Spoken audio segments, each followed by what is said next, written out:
Hello students, today I am starting the part 3 of the real numbers, and here I will start the revisiting irrational numbers. In the last two parts I have taken the basic of real number, and then I started the next part of the real number. But in this part I am taking some questions here. I have taken one question that is in the NCERT book also. The question is √2 is an irrational number. Means हमें इस question में ये show करना है कि √2 एक irrational number होता है, और इस तरीके के काफ़ी आपके पास और भी क्वेश्चन आ जाएंगे, जैसे √2 एक irrational number है। इसके बाद आ जाएगा कि ये शो करो कि √3 भी एक irrational number है, और भी अलग अलग क्वेश्चन आएंगे। लेकिन एक बेसिक क्वेश्चन अगर आपको आ गया तो मैं ये मानता हूँ कि आपको आगे के क्वेश्चन भी इजीली आ जाएंगे। तो आप सारे बच्चे इस क्वेश्चन को देख सकते हो। हमें ये शो करना है कि √2 is an irrational number. Irrational number means those numbers which cannot be written in the form of p upon q are called as irrational number. तो सबसे पहले हम क्या करेंगे, इसका सॉल्यूशन के लिए ट्राई करते हैं। हम सॉल्यूशन के लिए ट्राई करते हैं, तो देखिए किस तरीके से करेंगे। सबसे पहले हमें रखा है कि √2 एक इरेशनल नंबर है। सबसे पहला काम हमारा ये है कि जो भी हमें क्वेश्चन में दे रखा है इसके अपोजिशन के तौर पे चलते हैं, मतलब कि हम √2 को एक रेशनल नंबर मान लेंगे। सबसे पहले let us assume √2 is a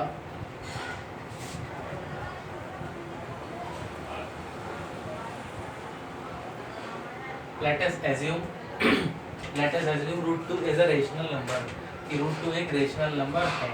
अगर √2 एक रेशनल नंबर है तो हम उसे √2 को p अपॉन q की फॉर्म में लिख सकते हैं, लाइक दिस। मतलब √2 is equal to r upon s, और जहाँ पे r एंड s क्या है, हमारे दो इंटीजर हैं, where r and s are integers and having no common factor other than 1, where r and s has no common factor other than 1. √2 is equal to r upon s, where r and s have no common factor other than 1. उसके बाद हम करेंगे now √2 is equal to a upon b, where a and b are co-primes, where a and b are co-primes. के बाद अब हम आगे बढ़ते हैं। √2 is equal to a upon b, where a and b are co-primes, और √2 is equal to a upon b को हम ऐसे भी लिख सकते हैं, मैं यहाँ पे लाइन बना दे रहा हूँ, b√2 is equal to a। अब b√2 is equal to a है, तो अब हम क्या करेंगे, इसमें दोनों तरफ स्क्वायर कर देंगे। तो हम दोनों तरफ जैसे ही स्क्वायर करेंगे तो क्या होगा, देखिए on squaring both sides we get, जब दोनों तरफ स्क्वायर हो जाएगा तो b√2 का whole square is equal to a square, b का स्क्वायर b स्क्वायर इंटू √2 का square 2 is equal to a square, और 2b square is equal to a square. यहाँ पे आपको एक चीज़ देखने को मिल रही है कि 2b square is equal to a square, और 2b square is equal to a square है। इसका मतलब ये है कि 2b स्क्वायर के साथ मल्टीप्लाई हो रहा है।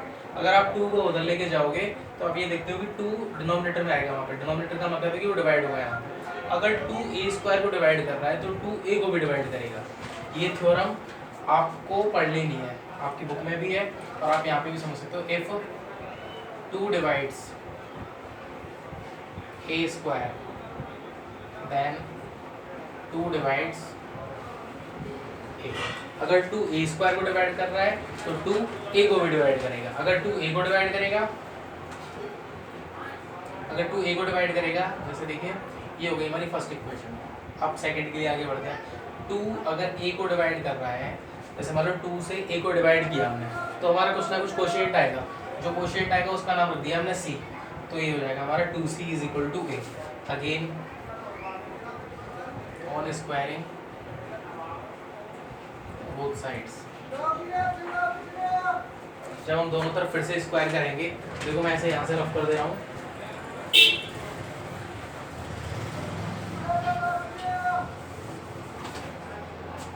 अगर 2c इज इक्वल टू ए हो जाएगा, दोनों तरफ स्क्वायर कह देंगे तो हो जाएगा 2c का whole square is equal to a square, 2 to 4, 4c square is equal to a square, 4c square is equal to a square. तो 4c square is equal to a square, ये हो गई हमारी सेकंड इक्वेशन। आप देखिए यहाँ पे देखिए ए स्क्वायर की वैल्यू ये भी है और ए स्क्वायर की वैल्यू ये भी है, और वो हमारी फर्स्ट इक्वेशन है, ये हमारी सेकंड इक्वेशन। हम क्या करेंगे, दोनों को इक्वल इक्वल कर देंगे। On equating both sides we get, ये भी ए स्क्वायर की वैल्यू है, 4c square is equal to 2b square, 2 1 2, 2 2 4, ये हो जाएगा हमारा 2c square is equal to b square. फिर से वही थ्योरम लगा सकते हैं, अगर 2b स्क्वायर को डिवाइड कर रहा है तो 2b को भी डिवाइड करेगा। If 2 divides b square then 2 divides b। अगर 2b स्क्वायर को डिवाइड कर रहा है तो 2b को भी डिवाइड करेगा, और यहाँ पे हमने देखा था कि 2a स्क्वायर को डिवाइड कर रहा है तो 2a को भी डिवाइड करेगा। इसका मतलब कहने का ये है, दोनों बातों से अगर हम एक निष्कर्ष निकालें तो ये निष्कर्ष निकलेगा हमारा 2a को भी डिवाइड कर रहा है और 2b को भी डिवाइड कर रहा है। लेकिन हमने स्टार्टिंग में लिखा था a and b are को-प्राइम्स।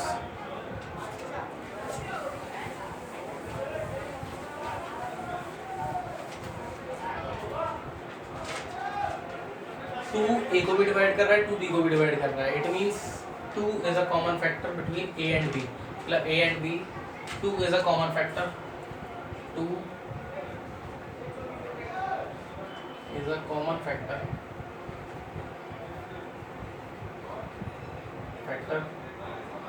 for a and b, मतलब a और b के लिए दो एक कॉमन फैक्टर है। 2 is a common factor, 2 is a common factor, 2 एक कॉमन फैक्टर है किस किस के लिए, एक तो a के लिए और एक b के लिए। तो ये है कि 2 से ये दोनों डिवाइड हो रहे हैं, 2 is a common factor for a and b। अब उसके बाद क्या करना है हमें कि 2c square is equal to b square, 2 divides b square, then 2 divides b. So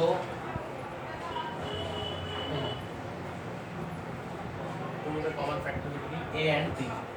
So इस तरीके से अगर हम आगे बढ़ें तो देखो ये हो जाएगा हमारा 2c square is 4, 2 is a common factor between a and b। अगर 2 common factor है a और b के बीच में, तो इसका मतलब ये है कि ये एक रेशनल नंबर होगा और 2 कॉमन फैक्टर होगा इसका। तो इसके बाद हम लिख सकते हैं this contradiction has arisen because of our incorrect assumption that root 2 is rational number. So root 2 is a rational number. तो इस तरीके से हमारा क्वेश्चन सॉल्व हो जाएगा। root 2 is a rational number, so root 2 is an irrational number। अब बात आगे बढ़ते हैं। इसी तरीके से आप एक और क्वेश्चन सॉल्व कर सकते हैं। इसमें रूट 2 की जगह आप लिख सकते हैं रूट 3। आप इसमें लिख सकते हैं question root 3 is an irrational number.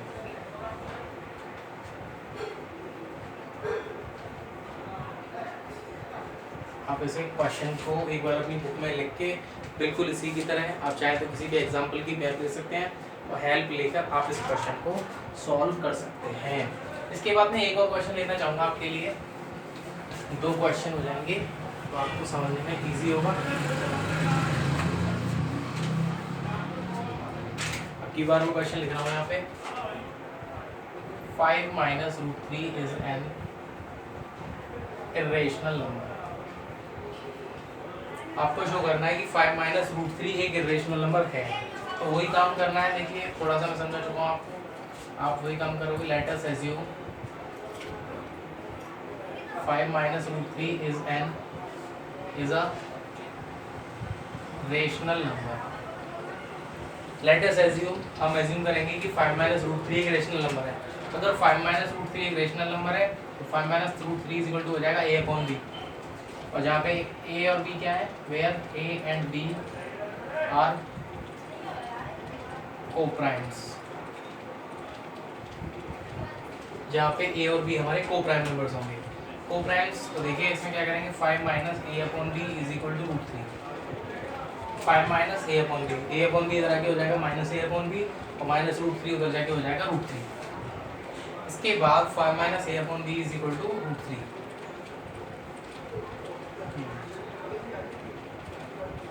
This contradiction